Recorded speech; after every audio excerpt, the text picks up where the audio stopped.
Folks are trickling in. Dun da da. Well, that's the equivalent of our starter gun here at Books in Common. So as you're all trickling in, I would love to wish you a good evening. And thank you all so much for joining our live virtual event tonight with Nicola Griffith and Nisi Shawl as we take off for Camelot in Griffith's new novel, or novella, I should say, Spear. I'm your host, Jessica, here at the Country Bookshelf on the ancestral unceded land of the Apsalica Crow, Kootenai, Bitterroot Salish, Cheyenne, Shoshone-Bannock, Ocheti-Shikowan, Kalispel, Ponderay, South Piikani Blackfeet, Northern Cheyenne, Chippewa Cree, Assiniboine, Aani Gravant, and Dakota peoples, among many others.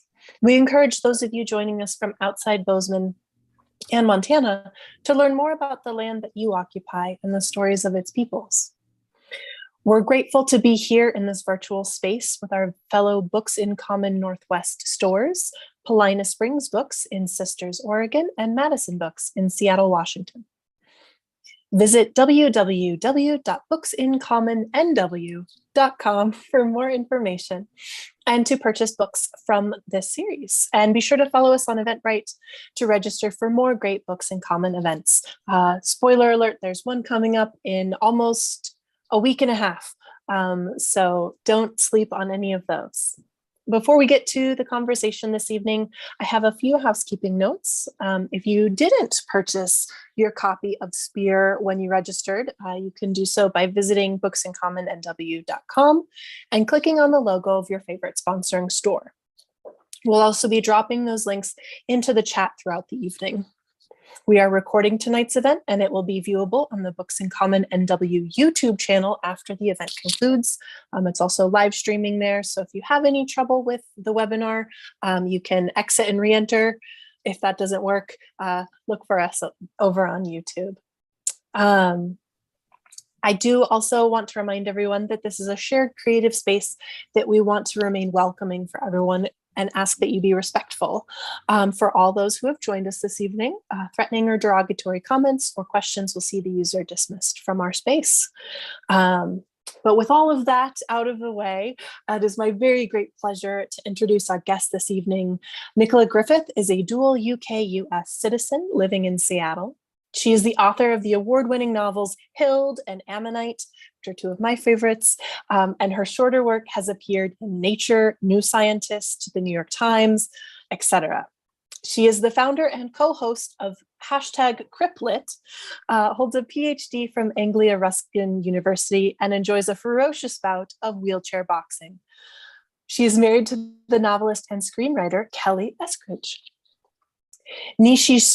Nisi Shawl is a novelist and award-winning editor, as well as an author of short stories. They are the co-author with Cynthia Ward of Writing the Other, Bridging Cultural Differences for Successful Fiction. Their short stories have appeared in Asimov's, Strange Horizons, and numerous other magazines and anthologies. And their novel Everfair is going to be re-released this summer. I'm very excited, also from Tor. So thank you both so much for joining us this evening. I'm so excited to talk about Spear. So I will disappear for a little bit. If you have questions for Nicola and Nisi as we go throughout the evening, just click on the Q&A button at the bottom of your screen, or you can leave those in the chat and we'll get to them at the end as time allows. So Nicola, Nisi, take it away. All right, thank you, Jessica, and hello, everybody. I'm going to start with a reading from my book, and then after that, Nisi and I are going to talk about many things to do with the book and things that come up arising from the reading, particularly. The reading takes about 12 minutes, and it's from the book Spear, which is set in early 6th century Wales, and it blends Welsh history, Arthurian legend, and Irish myth. It's the story of a young hero raised by a traumatized mother in a cave. And she learns a lot from nature. She learns to understand what's hidden to most people. She tastes things in the rain and hears things in the breeze. And she becomes aware of this hidden lake somewhere, a cool, clear lake that she knows one day she'll find. Eventually, she sets out to find it, and she's got a broken sword and mended armor. And on her travels, she acquires this bony gelding. And she encounters the companions of our tourist, the king. And she senses that they're connected somehow to the lake, and she wants to join them. But they tell her, nope, she can't, and to come back when she's made a name for herself. So she sets out to do just that, helping farmers get rid of bandits and beginning to plague the countryside. And then one day she hears about the worst bandit of all, which is the Red Knight. Peritier rode now through lands abandoned by people and sharp with the scent of vinegar, where apples, untended, had fallen and rotted in the grass. A good land and rich, but poisoned by fear. Midway across a cold, clear stream, she caught the thick scent of corruption. She stopped. She loosened the rein. Drink deep, Boney, drink your fill, for there might not be much ahead that was good and clean. On the far bank, she gave Boney the last beans mixed with oats, then turned him loose to graze while she saw to her gear. The blades were sharp, sharper than sharp, and well oiled, but she oiled them again, even the pointless sword. She checked her mail coat, scale by scale, and put it back on. The cap she turned over in her hands. It was a little tight now. She might wish Boney were bigger, and she might wish for a shield, but this is what she had. In Ystrad Toi, close to the bounds of Dyfed, there was a blackthorn where shrikes spiked their prey, mouse pups and caterpillars, smaller birds and bees, a score of dead things drying to husks, hanging as a larder and a warning. The Red Knight had hung more. Bare alders and willows still clinging to their leaves grew on both sides of the ford, and the crook of every bough held remains.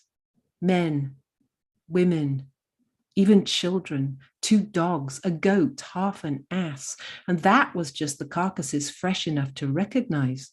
There were more, many more, that had rotted into strips of leather and old bone, held together by a piece of armor, a boot, or a sleeve. In the dappled light on the far bank, mounted on a giant roan, waited a man cased in red leather sewn with red enameled iron scales, not just a sleeved jacket like the old thing Peritier wore, but also plate strips on his breeches, a high collar, and gauntlets sewn with small plates on each finger. Even his boots were plated. The shield on his left arm matched, red leather stretched over wood and painted with a black snake with golden eyes and tongue. Around its edge, another snake, this time of armored scales, glinted in the shimmering tree light. Boiled leather covered his horse's chest, face, and neck. The man wore a massive war helm of red enameled iron, a big 2-handed sword sheathed on the left of his saddle, and a great lance tucked under his right arm. Peritier patted Boney's shoulder and could not tell if her horse trembled or she did. Was this fear? She felt once again that first cool kiss of the dream lake. The lake was her destiny, and her path to it lay through this night. She forced her war hat more firmly on her head and wished suddenly to see her valley again, see it on one of those precious sunlit days when forget-me-nots lay scattered blue in the grass and the light on the trees glowed like polished bronze. But then A fly lifted from the giant red lance and hummed over the water, and in the air stirred by its wing, she felt the strength of the arm that held that lance and the speed with which it could change the direction of the brutal tip, an edged blade as much as a point. With nothing in her hands but Boney's reins, she kneed him forward. The Red Knight's horse overtopped her own by 2 hands. Boney would not survive a blow to his head or neck from those plate-sized hooves. And that shield! She took a deep breath. I am Peritir Paladir here. She used her lungs, large from years of running the valley, and her gut muscles, and her voice belled and boomed like a huge hound. In the name of Arturus, king, your life is forfeit. With Boney's first step into the river, the knight's memory of sharpening the scales around the shield rim unfurled in her mind like a scroll. When the knight kicked his own giant mount forward, its tail flicked an alder at the water's edge, and she knew from the scent of its bark that, hidden from sight, another 2 spears were propped against its trunk, waiting. She kicked Boney into a trot, and he splashed water high around him in a brave show, and with her knees holding him steady, she pulled out her boar spear, which she tucked under her left arm, then her javelin, which she held easy in her right. She swayed with Boney, loose and lithe as the river, while the bandit knight bore down on her like a red tide. He was ferment and rot, wearing the gear of a prince, a wave of blood and rage. Send me strength, she called in her heart, kicked Boney to a gallop, and hurled her javelin hard and true. It took the shield near its edge and swung it into his lance, nudging it off its line, just as she and Boney swept past inside the reach of the Red Knight's blade, close enough to feel the wind of the shield as it missed, then swerved and thrust her boar spear at his thigh, and they were past. Both horses turned. Peritir wiped at her jaw, blood dripping down her cheek. The red shield had not missed. She put it from her mind. The knight shook his shield, but the javelin had burst through leather and wood and was unmovable. He threw down the shield and kneed his mount into a tight turn. He was bigger. His mount was bigger. His lance was bigger, and he knew this river. She could not win. But as he came, Peritir felt through her palm the wood of her spear, from the wood the blade, and at the tip of the blade a taste of blood. Not much blood, for she had barely pricked him, but now she could feel his life, feel the Red Knight as she felt herself. Now his knowledge was her knowledge. She felt his belly tighten as he lifted his lance a fraction and knew he planned to lower the point and take Boney in the lung. She felt the movement of his eyes as he searched for and found the telltale runnel of water where a hidden tree root might trip the unwary. Even as she felt it, she lifted Boney to a jump up over the root and pulled her tipless sword free. As his lance point dropped, she slashed down, taking off both blade and a handspan of shaft just before it slammed into Boney and sent him crashing down in the water. She leapt free, waist deep, boar spear in one hand and pointless sword in the other, and as the knight thundered past, she swang again hard, high up the shaft of his lance, leaving him holding a stub. He tossed the stub aside and spurred his horse for the bank, for the tree and the hidden spears. She could not move fast against the weight of water, not as fast as a mounted man. So she did the only thing she could and hurled the boar spear across the horse's path, straight into the bank. The roan caught its leg and went down. The red night rose, a red raw mountain, rose and pulled his sword free from the thrashing horse. They stood opposite one another, she to her waist in the water, he with his back to the bank and only to his knees. She moved on a slant closer to the bank to where he knew, as now did she, that the riverbed sloped up towards the grass. Now she was only thigh deep. They faced each other, and the sun shone full on the bandit knight's face. His eyes were glass green, almost wholly green, with centers tight as pinpricks. "I'll hang you," he said, in a voice harsh as gravel. "I'll hang you alive, pinned by your own spear, but not through anything vital.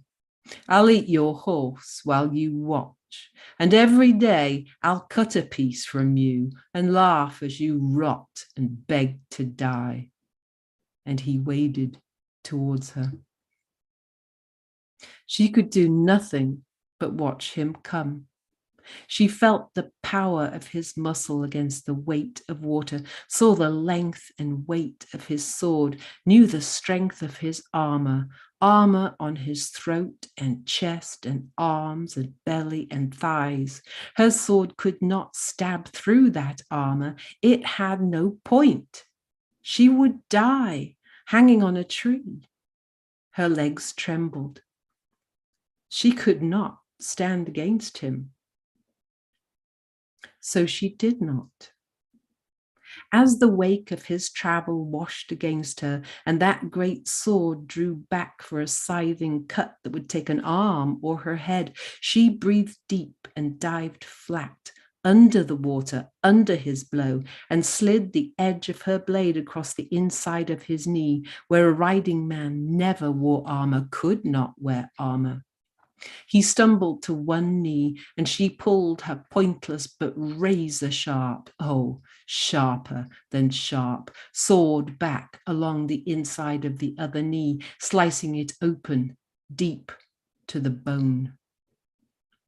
He fell sideways, and she pushed herself up, breathing hard, to one knee and one foot, the foot on his sword, trapping his blade, and thrust her own pointless sword down against his chest, pushing him under. As she got her feet under her, she shifted and lifted her sword and thrust down again, this time on the plate across his throat. She leaned her whole weight on the flat tip of the blade, leaned and leaned, gasping, holding on while he thrashed, holding on even as the water turned red around him and he went still, on even as she sank, exhausted, to her knees, still holding, still leaning, until Boney, limping, nosed the back of her neck, and she fell against him, weeping, the blood running down her face, mingling with the blood from the ragged tear on Boney's chest, and running with the river away. There. Yay!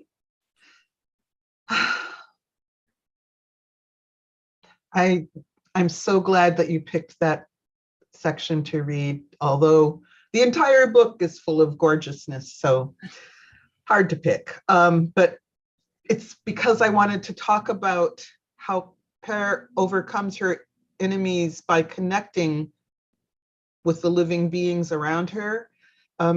So she learns her adversary's perceptions and plans through the report of a fly landing on his arm, or a drop of his blood clinging to her blade. And I find this so original and enormously exciting. The idea of connecting to rather than disconnecting from our opponents. Can you say anything about how this idea originates? Yeah, I have no idea. No! Actually, but I all my characters, so think about Hild, okay? Hild is very connected to nature, and she learns things from nature through her mind and noticing and putting two and two together. And I didn't want Peretia to be an intellectual learner that way. I wanted her to be even more embodied, if possible, than Hild is.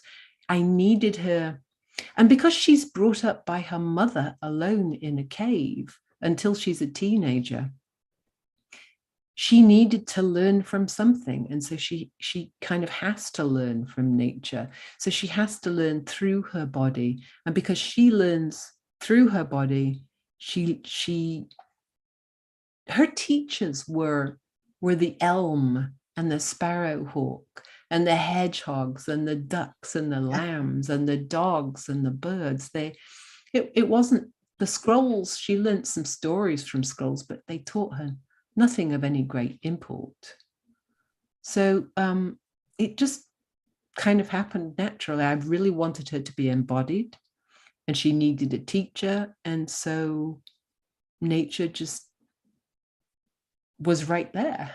So it's not her mother teaching her. That's not where this skill comes from. Oh, no. Her mother teaches her nothing but, well, her mother tries to teach her to be afraid, but Peretia refuses that lesson. So yeah, her mother teaches her to read. And that's about it.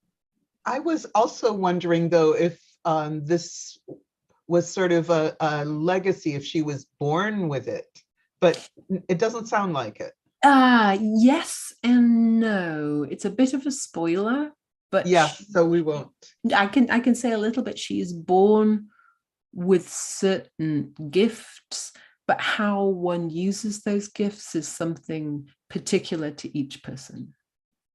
Okay. All right. Well, I just want you to live 1,000 years and write a ton of books. I'm really excited to learn more about her. I'm really excited to learn more about Hild. You whet my appetite at every turn. So I guess this book actually really whetted my appetite for Hild. I mean, I'd been working on Meanwood for years, and I'd been having a really hard time with it, actually. But I kept thinking I was back in gear with it, and then I would realize that I was going wrong, or I thought I was going wrong. I can tell you more about that in a minute. And then eventually I just set it aside and I wrote this. And after writing this, I was so fired up. I reached the end, like the last full stop up, and then set Spear aside and went back to Meanwood. And in 6 months, I wrote 140,000 words of Meanwood and finished it. Bang. Wow. And I think I'm just so pumped. I mean, Meanwood is like Hild turned up to 11. I had the best time, just like I had the best time writing this. So speaking of whetting one's appetite, this book did that for me, for Hild, for Meanwood. So it's set 100 years prior to the events of Hild, Spear is, and it takes place in Wales, hundreds of miles away from Hild's home base in York. So how was there an overlap in what you were researching, or how did one world lead to another for you? Well, the research I was doing for Meanwood actually led directly to Peretia, and to Peretia being Welsh, because I was doing a lot of etymological research, because part of my process for writing a big historical novel like Hild or Meanwood is to draw maps. Yes. And so I draw the map and I know where everything should go, but I don't know what to call these places because we don't know what the names for them were. So I had to research the language. So I was looking at what Brittonic names for specific places might have been in the early 7th century. And of course, Brittonic is the precursor language to Old Welsh, primitive Welsh, and then Old Welsh, etc. So a lot of the research I was doing was on Welsh. And one of the philologists whose work I started to follow actually had written this paper about who Arthur might have been in, and he thinks he was a princeling north of Hadrian's Wall in 537. I don't think so, but it was a great story. So that just sort of triggered this whole Arthurian set of things for me. But I was still following the Welsh trail, so I was learning a lot about words and meaning of words. And so when it came time to write Spear, Wales was on my mind. And also, I really wanted to combine Irish myth and British legend and Welsh history. And so Irish mythology, so we're talking basically about the Tuatha Dé, the She, and their four treasures. By the way, I learned about them as Tuatha Dé Danann. Yes, you can call them those too, yeah. Yeah. And so they have four treasures: the sword, the stone, the cauldron, and the spear. And so, you can map the first three really easily onto Arthurian legend: Excalibur, the stone it's pulled from, and the Grail. That's easy. But the spear, like that, where does that fit? But then all this philological research, yes. I discovered that the word Peretir could plausibly, I don't know if it does, but it could plausibly come from two Welsh words: beer, which means hard or enduring, and hwdir, which means spear.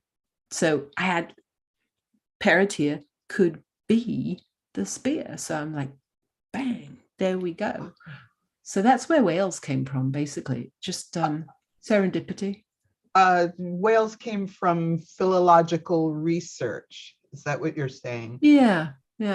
Because I've been fascinated with Wales myself since I was like 6 years old. I wanted to go there. I was convinced that there were magic villages under the lakes, and I just knew. It's some parts of it are quite magical, actually. Wales is there? Yeah, it's really one place I went to in Machynlleth in Wales when I was my early 20s.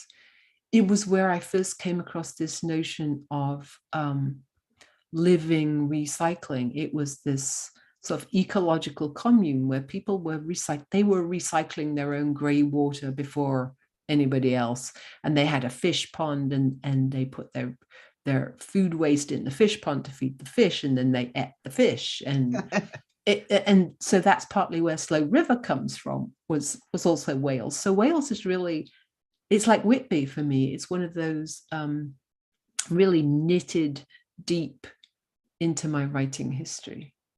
Like Whitby? Yeah, like Whitby, because Ammonites come from Whitby, and so Ammonite, my first novel. Okay. Hild in Whitby. Yeah. And so the qualities of magic, but also of being in touch with the cycle of life, say, that's part of what you're promoting by looking to Wales for this. Mm-hmm. Yeah. So yeah, a thing that I've been reading up on what you have to say about Spear, of course. And one of the things that you talk about is how Spear works in comparison to what you call a national origin story. So I need to know what a national origin story is, what it does, and how Spear does it differently. The Matter of Britain is a national origin story. It's basically the story of how Britain became Britain. Okay. And it's a ridiculous story, involves Brutus from Troy coming to Britain. And that's why it's called Britain, because Brutus. but it has a lot behind it, a lot about there's this whole sense of manifest destiny and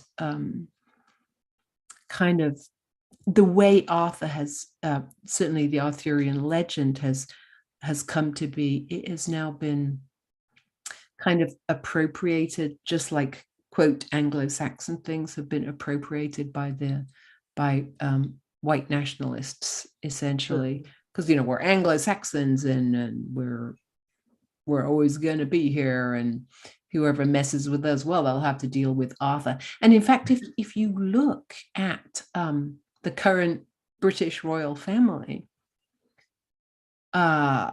Charles and William and one of his sons all have Arthur as part of their name. Oh, I thought they had stopped doing that with the White Rose branch of royalty.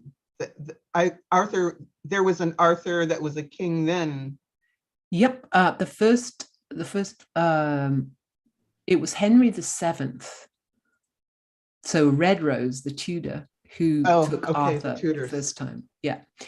And then Edward II, way back, he was the one who actually built a round table and held tournaments and used Arthur, this whole Camelot legend, to promote his fitness to reign. And in fact, if you look at things like Tennyson, it's really a song of empire. It's all about how these noble aristocrats, they're born to lead. They're better than anybody. They deserve to be in charge. It's divinely appointed. Yeah. I'm sorry? They're divinely appointed. Exactly. And Arthurian legend has this deeply embedded in it. And it's one of the reasons I never, ever considered writing an Arthur story, even though I've always loved Arthurian legend. I just love the whole sense of the long ago and the heroism. And I particularly am very fond of the notion of Camelot, not a place with women in pointy hats or chivalry or anything. What I loved, to me, Camelot is like, it's a place, it's more a state of mind than a place. It exists where people, they don't fight for power over others. They fight for the power, for this dream. They fight for this dream of justice and equity. And that's what I always found attractive. And that's what I wanted to get to. But I couldn't do it until I basically figured out Peretia. And Peretia was the key, because I made her totally naive. By naive, I mean untainted by societal pressure, because she grew up on her own, and she doesn't know how amazingly strong she is, or how amazingly smart or powerful or any of that. She just thinks she's ordinary. She has no idea. She thinks that girls liking girls is perfectly ordinary. She thinks being able to kill a knight in armor with a spear is perfectly ordinary. She hasn't internalized this notion of, well, hey, you grew up in a cave, you're poor, you're rubbish, you can't change anything. So Peretia really was the key to me, to sort of breaking open this fossilized legend and scooping out all the white people and the non-disabled people and their rich people, and filling it up instead with real people. They are very, very real. They're real to me, and I'm very, very fond of them, and I do hope that they return. The legend of Arthur returning in the hour of the island's need, the island of Albion. Don't you think that's part of not just the origin, but the continuation Oh yeah, no, the into- key really is in the once and future thing. But I think a lot of that comes from, well, Arthur's story is very, it's like all, well, not all, but many religious stories. It's like Mm. Christ and Mithras. You know, they die and are reborn. They come back to save everybody. It's a basic, it's one of the basic myths. You know, you go into it's like spring, you know, there's winter, and then the little seeds that came from the dead trees grow again. It's a very tempting story. Well, certainly the US has bought into it. And when President Kennedy, John Kennedy, was alive, his circle, his administration was flat out called Camelot. Mm-hmm. So again, the borrowing and the invoking of that myth, but it wasn't what you were doing. It was sort of like placing U.S. nobility in the places where you would have British nobility. It wasn't exactly. They were just swapping one set of clothes. I mean, there was nothing substantially different about it. But I love both in Hild and in this how included I feel, how there are people from all around the world who are coming here. Well, maybe not all around the world, but a large part of the world. And they are coming as themselves. They come as they are, rather than as they would be maybe idealized.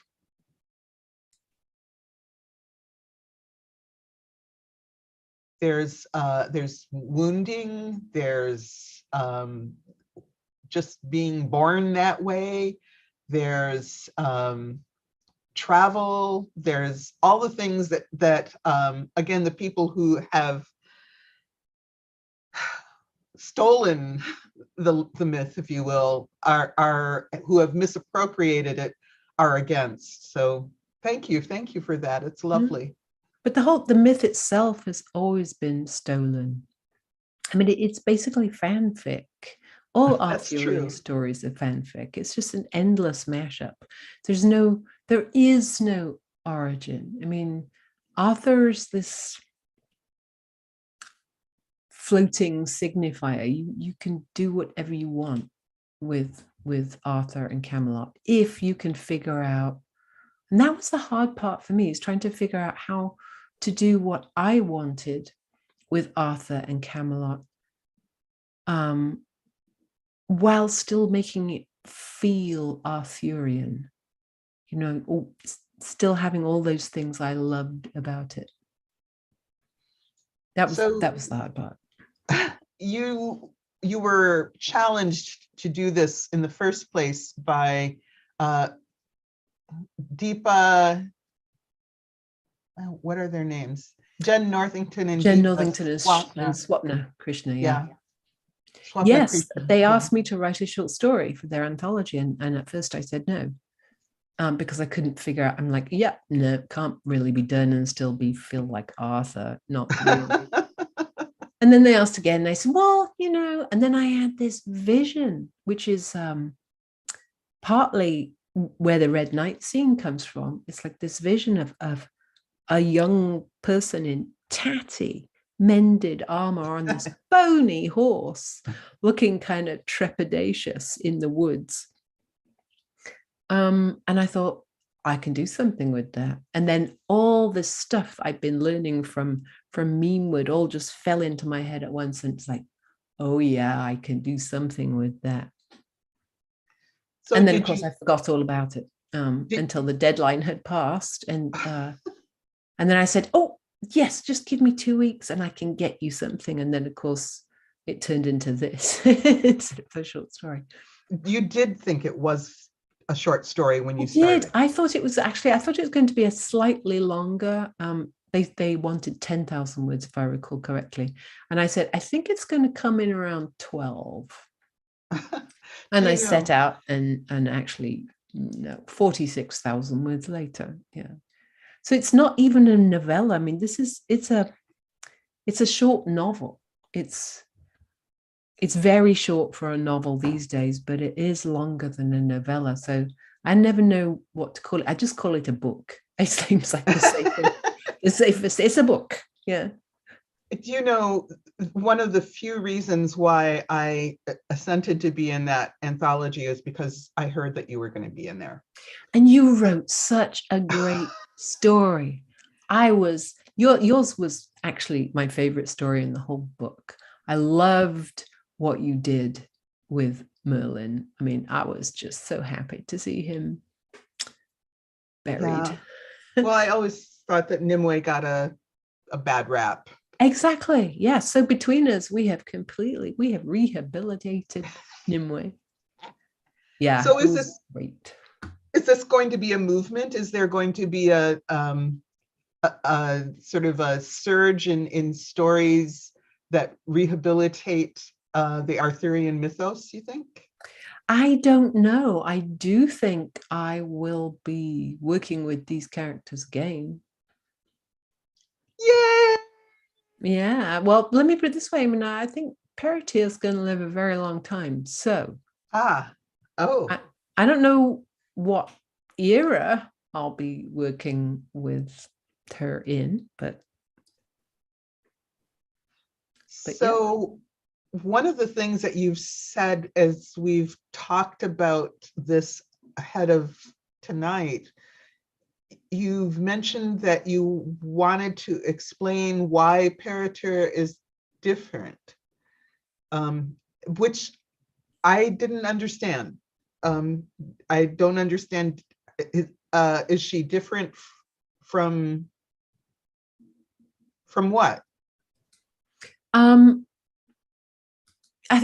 It's mostly what I've already talked about, which is that Paratier being the key to breaking open the national origin story, because she's different because she has no internalized fears. She is wholly self-confident and herself. And So in that way, she's quite different to almost anybody else on the planet. So the gap that she fills in Arthurian mythos is that is filled in the more familiar versions with Percival. Mm-hmm. So there's a difference, not just the gender there. I understand Percival as being perfect, and Paratier is far from perfect. So as I was trying to explain this to myself, that's what I came up with. Mm-hmm. Do you think I'm anywhere close to right? I never really, I suppose it really depends which version of Percival you read. But I think Percival is far from perfect. I think he's an innocent to start with in some versions. And again, Percival, in some variations, is raised on his own by his mother in not poverty, but certainly doesn't have the spiffiest armor in the world. And he fights the Red Knight. So there are many parallels. That innocence is, I think, what I was reading as perfection. Mm-hmm. Yeah, he's convinced of his own righteousness, but he's a bit of a prig, I think. Yeah. Let's see, what else did I want to talk to you about? Your writing, the prose. How different is that? Is it because to me it, I just sink into it. It's like chocolate mousse, at least in this book. In other books, it's been like warm soup or something that I also want to sink into. But what is going on with your prose here? I really wanted to tell, I wanted to bring readers in. I wanted them to sort of come in close. I wanted to use that storyteller voice. And I actually didn't know what it was going to be like. It wasn't a conscious or deliberate choice. I just opened the document and began. And this weird, kind of very Celtic, loose, liquid, lyrical, flowing, periphrastic language came in. Yes. And I just went with it. I loved it. It was, I had fun. It was so nice just being able to write whatever I wanted instead of with the Hild books where I have to be very careful about what words I use because anachronism. And I really didn't care in this book. I thought, well, it's fantasy. And in fact, it didn't do any anachronistic things because I was using that oldie-timey storyteller voice. It was very much, to me, it read like listening to a ballad. Like listening, because I've listened to a lot of, mostly Scottish, English, and Irish folk songs. And so there's repetitions, turns of phrase, there's rhythms that I think are replicated in there. So I don't know how you got that without trying. No, it's because I've read a lot of this stuff. When I was doing the research for Hild, I read a lot of old Welsh poetry, which is, it sticks in your head, this sort of rhythmic and rippling thing. So is that going to carry over, or, well, since you finished it and we haven't seen it yet, does that carry over into Meanwood? Possibly a few parts of it where Hild is thinking in British rather than English. Every now and again, it will get a little bit like that. But no, the language is much more like Hild. Okay, so that language is much more built and functional, I would say. It's much more Old English level. It's short, blunt words in fairly sturdy sentences.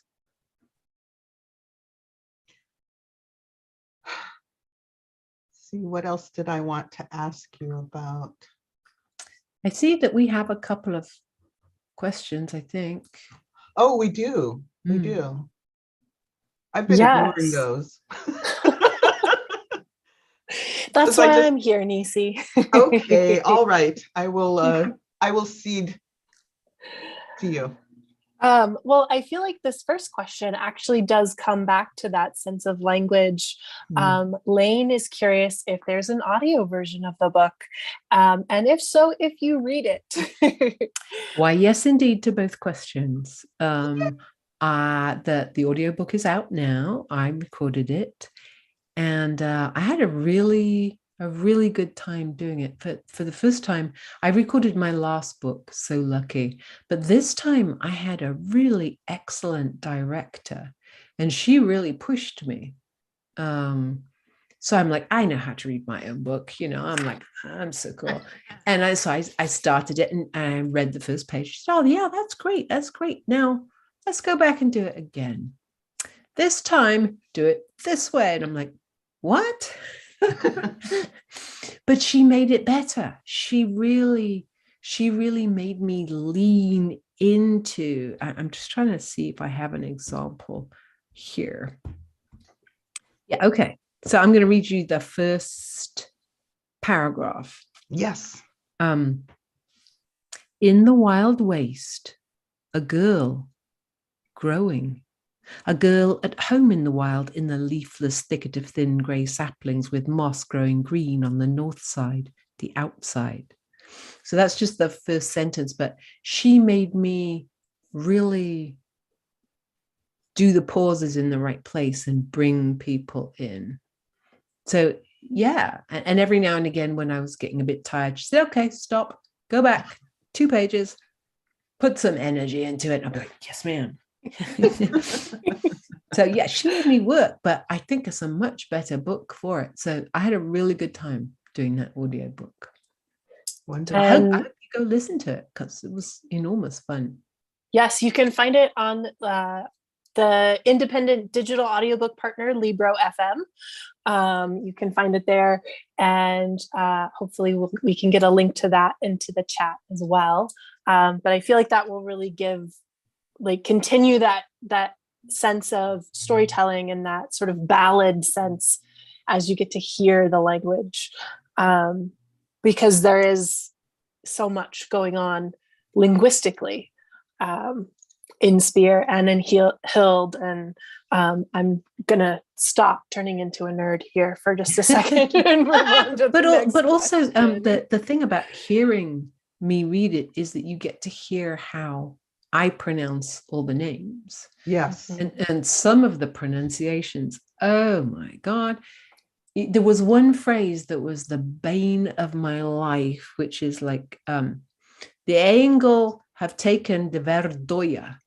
And for whatever reason, that combination of words, I just could never get it right. It was like I would see it coming down the page and I'd be like, no. And I would trip over it and I'd be like, so, but eventually I went back and did all the pickups and I fixed it. Thank you. Wonderful. Thank you for doing that. Yeah. We have another question. Swati would like to know your thoughts on who and when was Arthur and the more true parts of the legends. Okay, well, I'm pretty agnostic on Arthur, and one theory I like, there's 2 or 3 theories I like. One theory is that Arthur basically begins as a pan-Celtic deity. And the reason we have Welsh stories about him and Northern British stories about him and French stories, and in fact, even some German stories, is that there was this whole pan-Celtic culture. There was 2,000 years ago. And it seems pretty plain, particularly if you look at very early Welsh stories, that Arthur begins as a genius loci. You know, he's a spirit of place, and he belongs very much to particular hills or special woods. And then in these stories, he has this power over nature. He behaves very much like a nature spirit. So yeah, I think Arthur may have his origins, if he has origins, in the deity. Certainly the supernatural in that way, mythology rather than history. Another theory, and I think I mentioned this earlier, was a guy called Andrew Breeze. He's a professor at the University of Navarre, and he's a philologist. He thinks that Arthur was basically a petty chieftain, a northern British chieftain, somewhere north of Hadrian's Wall.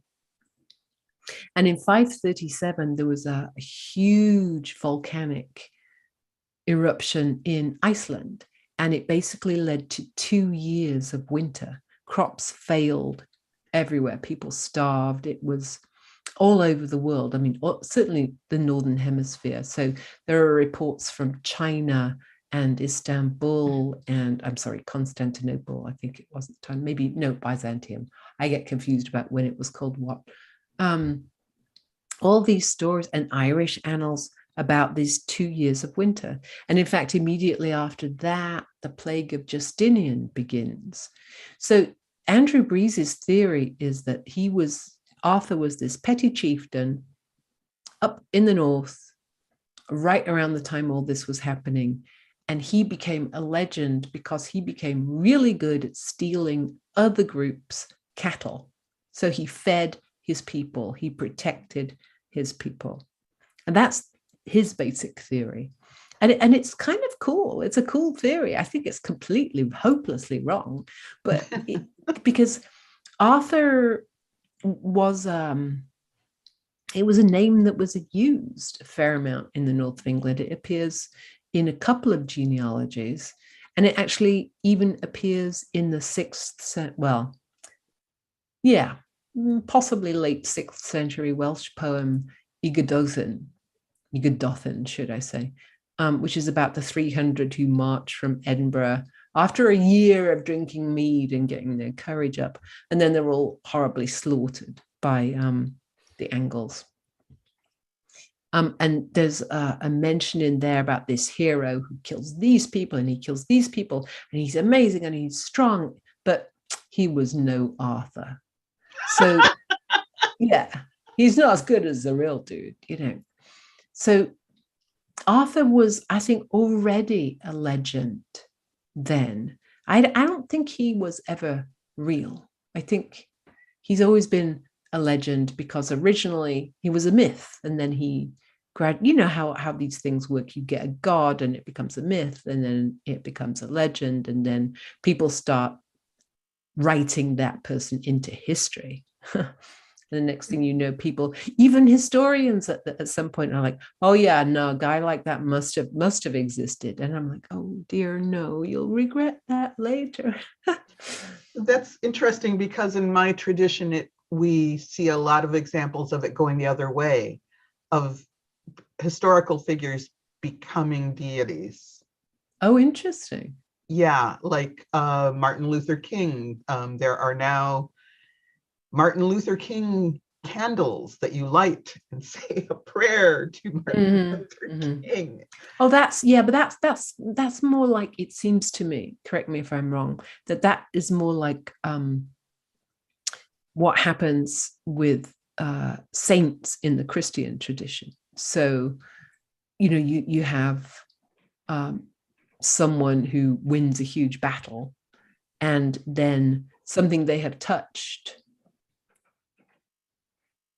is thought to have cured someone. So then people start scraping the moss off that wooden cross that they touched and selling the water that it's been soaked in to cure people. And then eventually that person becomes a saint, even though they were just a particularly efficient murderer to start with, you know? Yeah.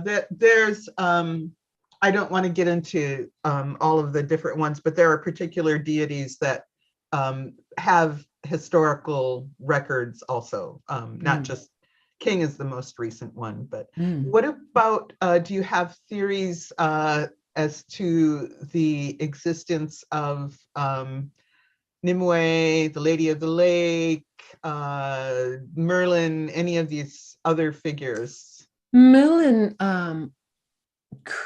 is, if someone like Merlin ever existed, and I suspect not, because again, I think Merlin comes from a spirit of a particular wood in the north of England. But he would have been, again, like a wise man of some famous king who was really good at predicting things, kind of in Hild style. But no, I don't have any thoughts about the historicity of any of these people. I think they're made up. You know, I really do. And I'm happy to play the game, you know, to think of ways that they could have been real. But deep down, do I think they were real? No, I don't. I'm curious, why Arthur now? Like, why Camelot now? Because you mentioned the Swordstone Table anthology from Jen Northington and Swapna Krishna, sorry. And we were so delighted to do an event last year with another contributor to that anthology, Preeti Chibber, and we had several other authors writing in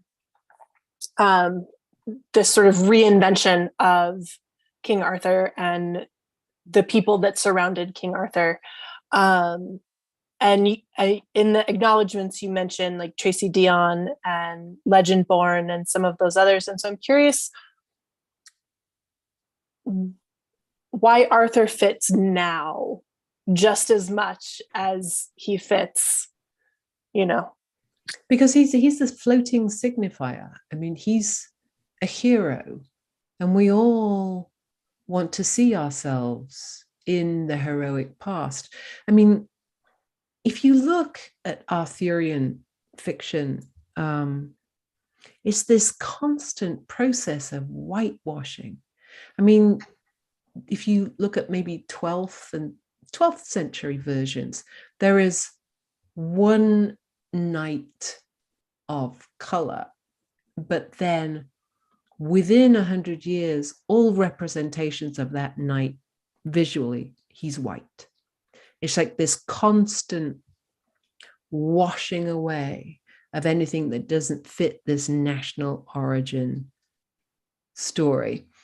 And I absolutely loved the legend.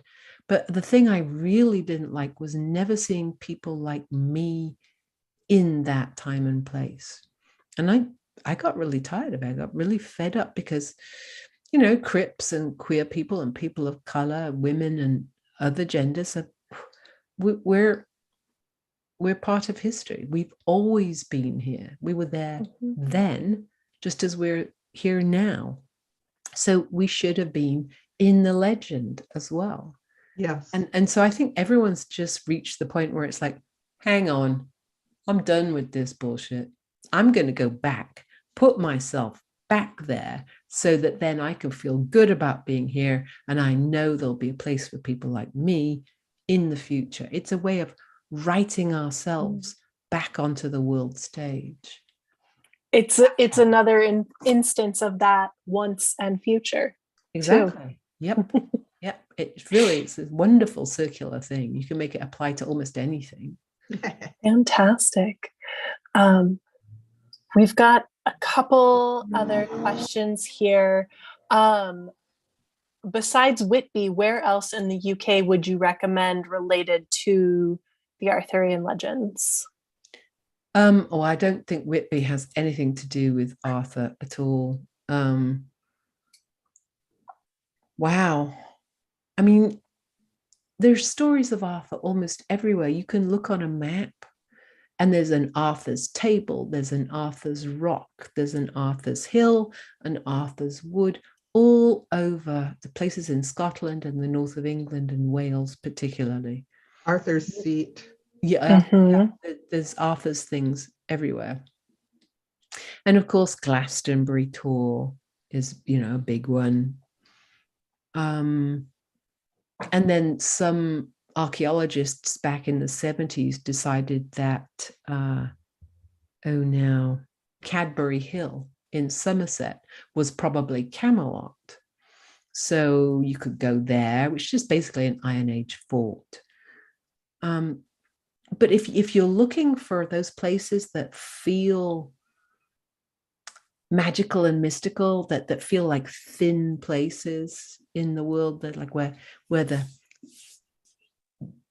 protection between the other world and this world is very almost transparent, then really Whitby is the place. It's nothing to do with the Arthurian legend, but that place really is magical. And also you can go look at all the Bram Stoker and Dracula memorabilia while you're there. But it's a magical place. It feels incredible. I can recommend definitely going there. Lovely. Then Sarah says, I love all your books so much. Thank you for writing them. For Odd, for convincing me that self-defense can sit beside personally passivism. And then embodied is a word that would describe your protagonists. It seems as if this is a theme in your books, which if this is the case, could you talk about? It's a theme in my books because it's a theme for me as a person. I'm very much a body in the world. I'm a very physical person. It's how I prefer to get my information. I would rather step outside and smell the air than open the app on my phone and see what the weather is doing. You know, I learn everything from, I learn things about people from watching them, not really listening to them. I'm not always very good at tracking what people say, but I watch how they move very much. It's you can tell a lot about a person by literally how they move in the world, how they hold their head when they're talking to other people. You can tell if they're disgusted or happy or intrigued. But that's just, I'm a very somatic person. That's how I read the world. So in that sense, yeah, it's embedded in my work. I can't write a protagonist who isn't like that, mainly because I don't really want to. I suppose if I challenged myself, I could, but why? I like what I do. I like the way that my writing works. It works for me. I like the way that I can tell a story that way. I hope I'm answering your question. It reminds me very much of someone that I've never heard you mention, but I feel a similar sense of embodiment from Colette. And so I would recommend reading some Colette, just because all of it is very sensual. Everything, the grass, the cats, everything is like about how it feels and how it smells and tastes, rather than just what you think about it. But having said that, yes, just thinking about the sensory detail, I use that very deliberately sometimes to bring the reader in, because one of the things I really try to do with my work is what I call norming the other, just making being queer and disabled and so on just the center rather than the outside margin. Yeah. And we all, as human beings, we all have some things in common. There are some basic human emotions that work the same for everybody in almost all cultures. There's joy and disgust and desire and fear, and then the senses, the sense of smell and touch and so on. And I think if you can trigger those feelings in the reader, you are bringing them closer to your character. And the closer they are to your character, the more empathy you create, the more they take that person's point of view and that person's lessons and that person's stance to the world into themselves, and they are influenced by it. And I, in that sense, sometimes at my most grandiose, I think that part of my job as a writer is to change the world one reader at a time. There was another question in the chat. Did you see that, Jessica? The connection between where Spear takes place and Elmet Wood. Is there a connection? I'm sorry. I'm. Can you read that to me? I'm not finding it. How connected are where Spear is located and Elmet Wood in Hild?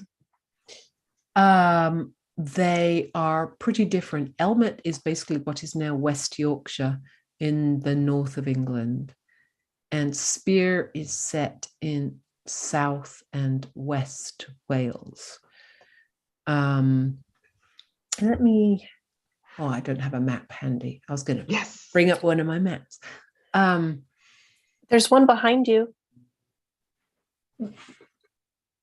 Can you see much of this? But Wales is here, Elmet is here. So it's quite a big, for Britain, it's a long way. But the way they are connected is that there is actually a standing stone, a memorial stone in Dyfed, which is West Wales, that says, here lies, I think Maglycwnos, it could be another name, man of Elmet.